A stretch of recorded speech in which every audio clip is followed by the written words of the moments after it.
Hey guys, just wanted to give you a heads up. Just at a customer's house trying to jump start their vehicle, and given these jumper cables, as you can see, pretty substantial cables. They look the part, and trying to jump it from my vehicle, and it just wouldn't charge, wouldn't do anything.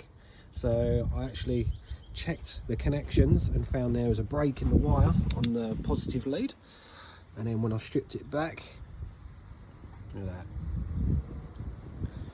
massive amounts of insulation but a tiny bit of cable. And that's what you get when you buy these cheap crappy cables. That's never gonna work.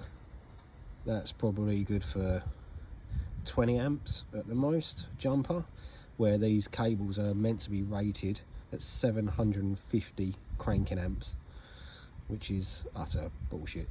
So yeah, just in the future, make sure you pay good money for a good set of cables. Cheers.